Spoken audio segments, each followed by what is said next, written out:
I don't think that everyone just grows up going, yeah, this world is amazing. I'm going to have a positive mindset and positivity is like the way to go, right? Usually something triggers that in our life and we go, oh, there's a better way. Was there a trigger or some sort of event that happened to you that was really the defining moment there?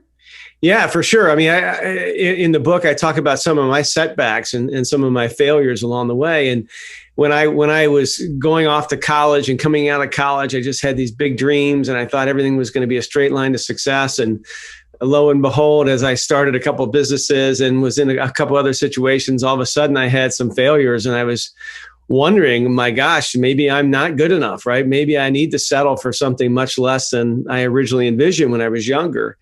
And that's when I really started to study other successful people.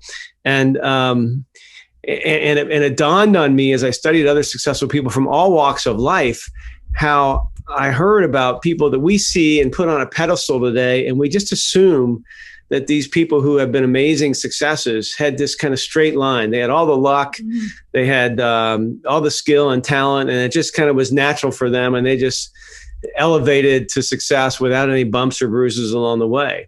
But when I studied these successful people, so many of them came from such difficult and traumatic backgrounds, so much more challenging than certainly I ever faced.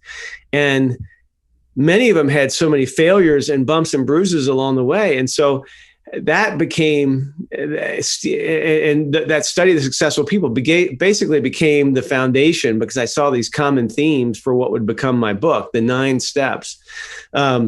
But it was those bumps and bruises that forced me to step back and say, oh gosh, am I really cut out for this? Or maybe I'm not able to pursue my dreams and I just need to settle. And it was looking at external people and peeling back the onion on their lives and seeing, oh my gosh, they've had amazing challenges and look what they've been able to accomplish. So that inspired me to think, hey, if they could do it, why can't I create my own extraordinary life? You talk about like peeling back the onion.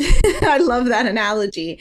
And, of course, we all come from different challenges, but you also talk about how we only really see the success of people that we admire. So, what is your opinion on sharing our failures and being open about them? I mean, does it discourage people if we share our failures, or should we be sharing them to encourage people?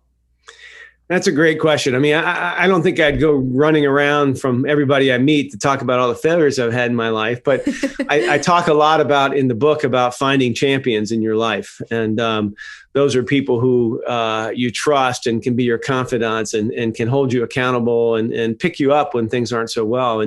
And having someone to share your struggles and your challenges with is really important. But I think the reality is, and that's why I have a chapter in the book called Fail Often.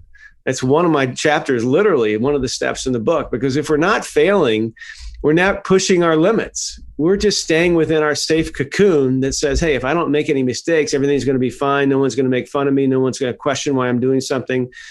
I'll be able to kind of go forward from day to day and live safely. And I just don't think that's the recipe. And so I think when we learn, like I learned of extremely successful people that had huge failures along the way, it gives us that courage we need to think that, hey, other people have still been able to have success even when they've had failures.